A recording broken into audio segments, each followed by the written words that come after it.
This is the Astros Postcast, your instant game reaction for the Houston Astros, part of the Locked On Podcast Network, your team every day.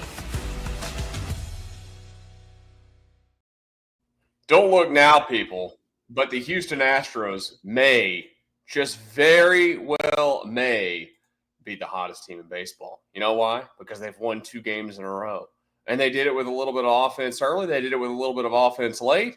And they did it with good enough pitching and some luck on their side and some stupidity by the Tampa Bay Rays at the end of the game to get the victory tonight over Tampa to kick off the series to make it 2 straight victories for this Astros club. And guess what? Get their record to 3 games over 500. What world are we living in? A good world where the Astros win. It's always nice to come on here and do these shows and talk about victories, baby. Welcome to the show tonight, the Locked On Astros Postcast. I'm your host, Michael Connor. If you're new to our show, thank you for stopping by. We're live when the games wrap up every single night. Astros, whenever they get done, we are here. Tonight's show is brought to you by FanDuel. Right now, new customers can get $200 in bonus bets when your first $5 bet wins. All right, what is it that you're walking away from this one talking about more than anything else? This is what you'll be talking about. I've kind of gone back and forth on this one tonight because you could sit here and say, I like to talk about the fact that they did some damage early and they got a lead, and then they were able to, retake the lead after Tampa brought it back even late. I think it gets a little bit outweighed by the fact that, they still had, and look, the Astros had 11 hits tonight. 11. They left 6 men on base, and they were that was Tampa. I've got the wrong team up. They left 5 men on base. They were 2 for 6 with runners in scoring position. It felt like they left a little bit out there, but they also had some bad luck. They had some good luck in the game, but they also had some bad luck. I mean, Chas McCormick hits a ball. Excuse me, my camera's doing its thing again. It does this, it seems like, once a show.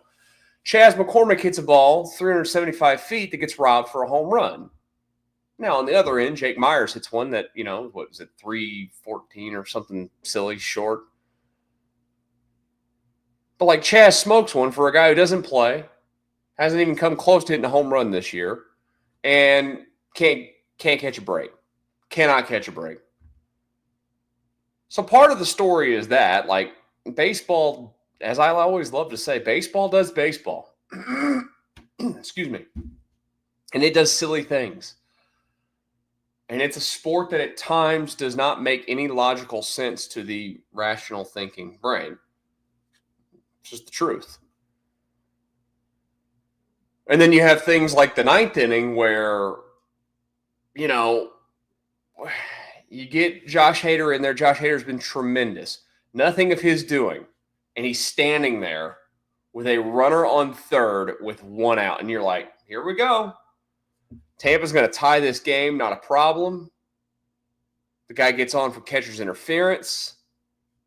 Catcher's interference of all things. Easily gets to third with less than 2 outs. And Tampa, now I know that they're not a great team this year, decides to put the bunt on with the infield drawn in. What are you doing? What are you doing, Kevin Cash? Hey, you know what? Keep doing it, buddy. This is the same guy that got roasted was the World Series in 2020 for pulling Blake Snell out like he did in the middle of a game that he's just dominating. He is known to be a little bit out there. And tonight he was out there. You got the infield drawn in. I know the fear is they smoke one on the ground and your guy's going to get out at the plate, but also your guy that was at third base there is a speed demon. Literally. One of the fastest guys in the league.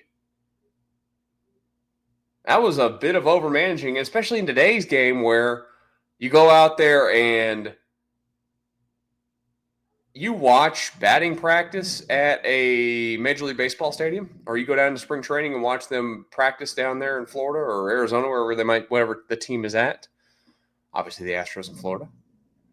They don't practice bunting a lot. For one, bunting is stupid, and we all know that. Bunting is literally giving away outs. And giving away outs when you have 27 of them in a game is downright silly. There is a very, very rare occasion where you will ever get me to agree to a bunt. Like, it takes – the circumstances have to be screaming for it. And it has to be with no outs in the inning. You never bunt with – I feel like the Astros this year have bunted too much at times. Like, they send Chaz McCormick up there and they bunt too much. But Kevin Cash says, you know what? I'm going to try and lay the bunt down in a sport where we don't practice bunts the same way. When they practice them, they go out there and it's at the beginning of batting practice. They stick their bat out. The ones that most of them don't take it seriously and just dead the ball right in front of the plate and move on. Some of them do take it seriously, but it's not. Guess who it's not? It's not the guys that care about it. It's not the best players.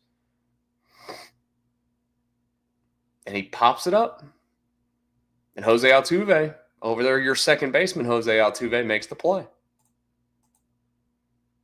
And you're basically gifted the ability to walk out of that inning because, you know, Josh Hader's probably not going to give up a hit there at that point.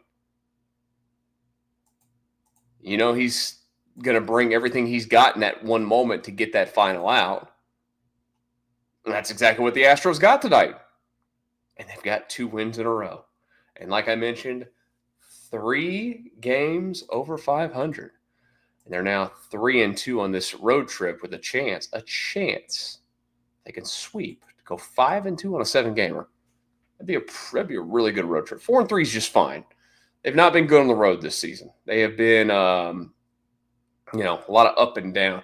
10-13 on the road. And with the victory tonight, the MLB's website's terrible. It updates and then it literally just shoots right back to the other record. I don't understand. It's changed the whole thing. And whatever. 2 games out in the division right now of the Seattle Mariners. Too early to do too much scoreboard watching, but you got to at least keep an eye on it. Now, what are we talking about from this one more than anything else? A long road to get here, but I had to get to it this way. I think it's Colton Gordon tonight. And this is a guy that has now been presented an opportunity with the Astros to, kind of like Ryan Gusto, take advantage of a situation. The Astros are already without Arrighetti, and this is why you can never have enough starting pitching, ever. Injuries happen. We saw it early, the Arrighetti thing. Smoked with a line drive in batting practice off his hand. Still isn't throwing a baseball. Can never believe the Astros when they tell you anything about injuries, but nowhere close from what it sounds like to being back. And Hayden Wesneski now done for the year with Tommy John surgery. Huge blow. Massive blow to this team.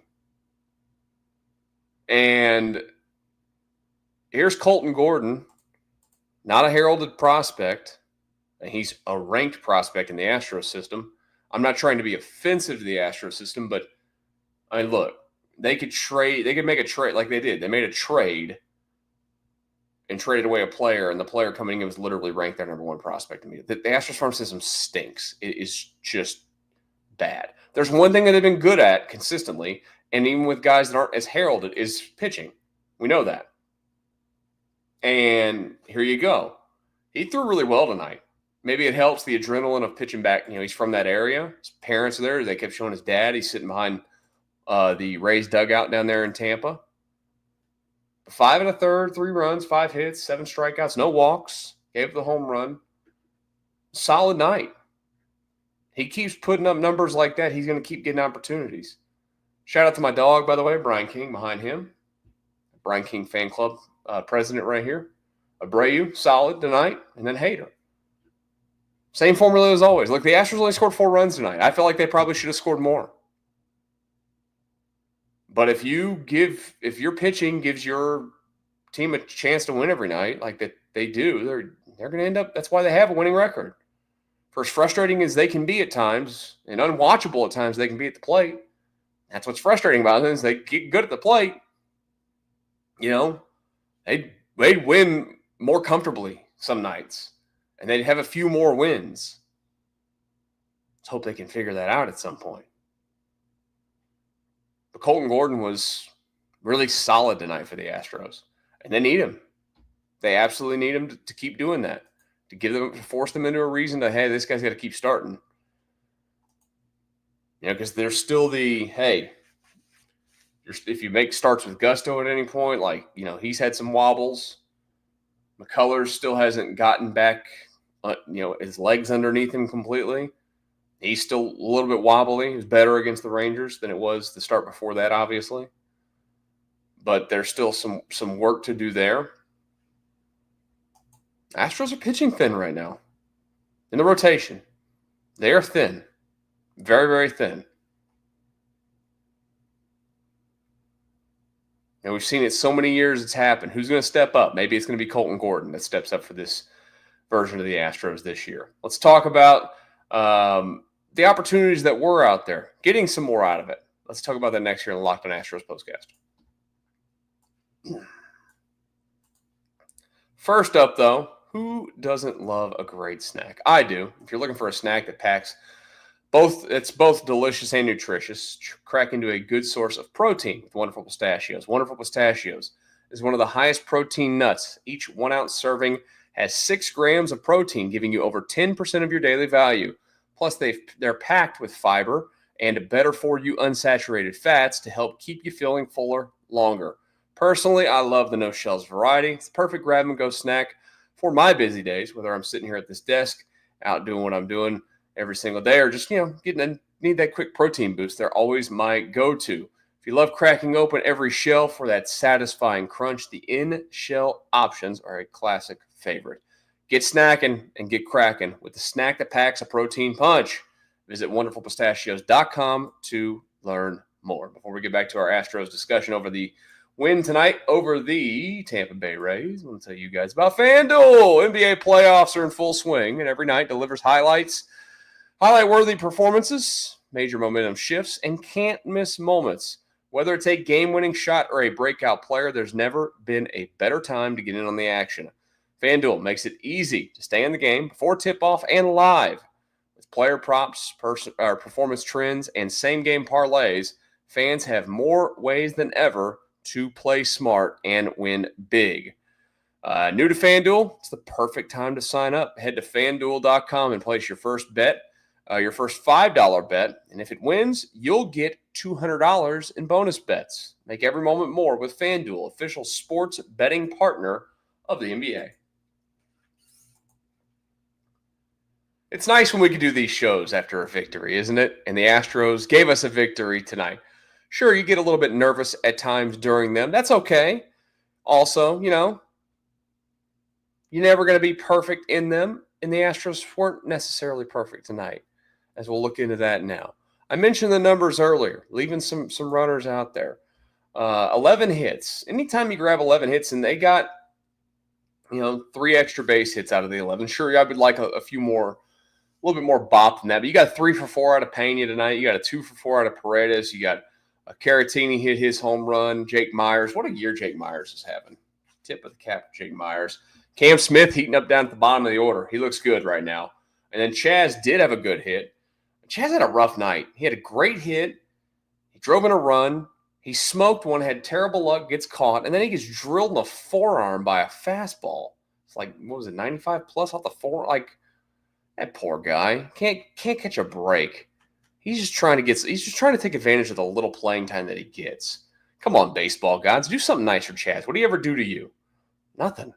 Just make great catches in Astros history out in right center field at Citizens Bank Park in the 2022 World Series.